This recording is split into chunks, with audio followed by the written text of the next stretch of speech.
Oh, it's recording.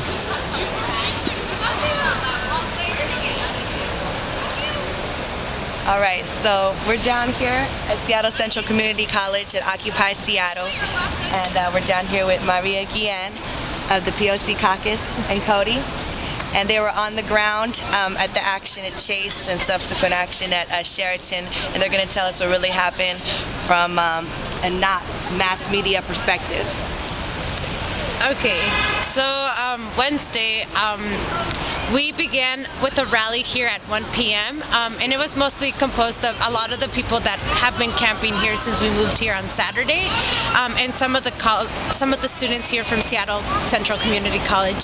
So we marched down to the Chase on Broadway and forgot the street, but at the Chase down the street, and so we had 5 people inside that shut down the tellers. So they did a human chain in front of the tellers, so by the time we got there, the building was locked down. So we had people go on both sides of the building and just chant, and then we had people go to the ATMs and also shut those down. So we shut down the building. There was about probably like 300 people by the end of it. Towards the action, and so we waited about an hour or an hour and a half because we knew the police wouldn't start arresting people till we left. So we made a commitment on the spot. We were all organizing on the spot, so it was collective organizing. So basically we decided we're not going to leave till we see them leave, and so as soon as we saw people leaving inside the van, there was people that crawled underneath the police van and people that laid in front of the police car, and we all did a human chain around the police van because we wouldn't leave till our community left with us. And so at that point, the police didn't know how to react to that, so they started trying to break us apart, and our own people, we started pulling our own people back into the lines. We were not going to let our people go, and so at that point the police started macing us or pepper spraying us, but we wouldn't let go. Like, we pushed back with our bodies. We pushed back the police. They were using their bikes to push us, but we weren't letting it. We weren't gonna let it go. So when they tear gassed us, we kept just pushing them, and then we kept circling also the police cars to the point where we were able to push the police back to Chase Bank and push back an entire block with just about 150 people just not giving up on the people in the vans, they had already taken the people in the vans, but we were not giving up. And so by the time we left, the police, they were really like, what just happened?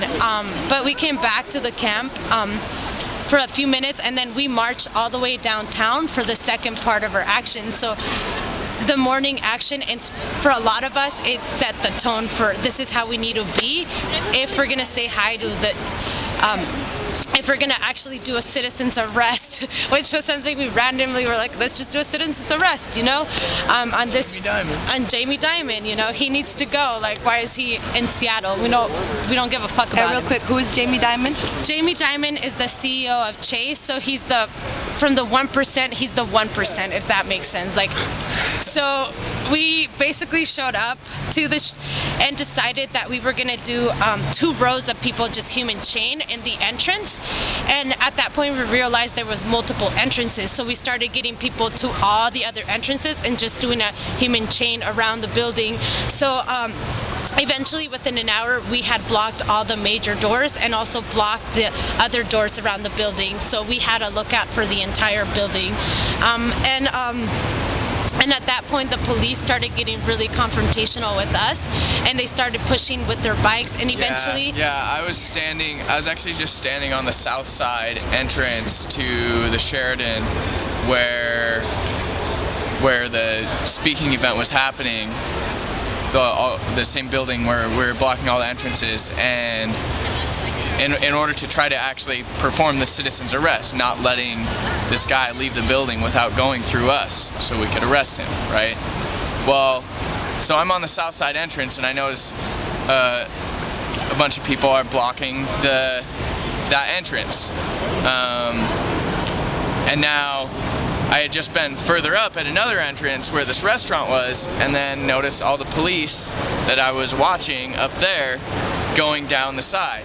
And then, so I follow them down there, and they just start this one officer just starts pushing his bicycle into people out of nowhere, not even trying anything else to get them to move. Just starts hitting people with his bicycle, and I'm filming this and telling him that I'm filming this.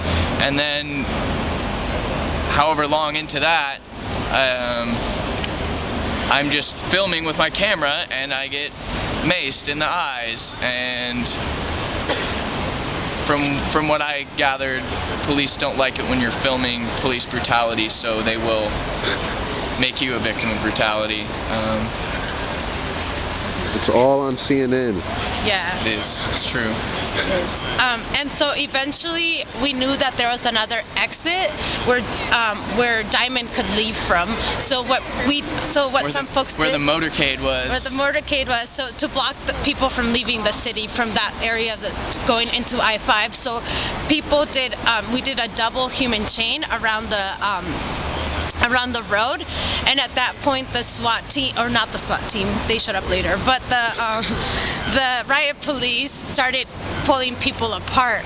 So this is where I got a purple eye, because I was about to turn around to call up other folks to come and witness, because there wasn't somebody taking camera. So I turn around and I get like hit by a cop, and then at that point my reaction is to be like, fuck you just hit me.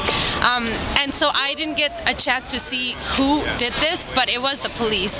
And so they were trying to break people apart, and then we showed up and filmed it.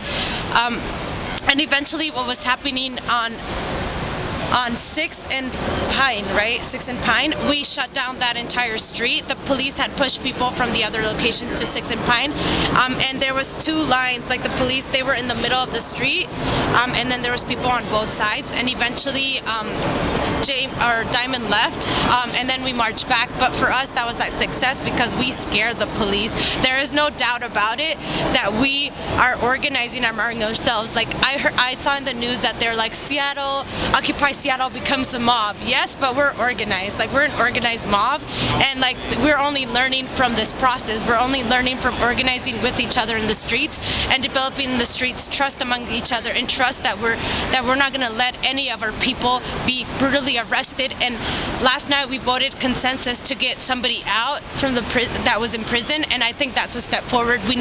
We're establishing trust amongst ourselves, which is the first step if you're going to build community, and if you're going to build a community that it's going to back each other up, because this is only going to get better. This is the beginning of something that is about to get better, and it's about to get we just hella tight. I'm excited for a month from now where we're at. Yeah. And we're still alive.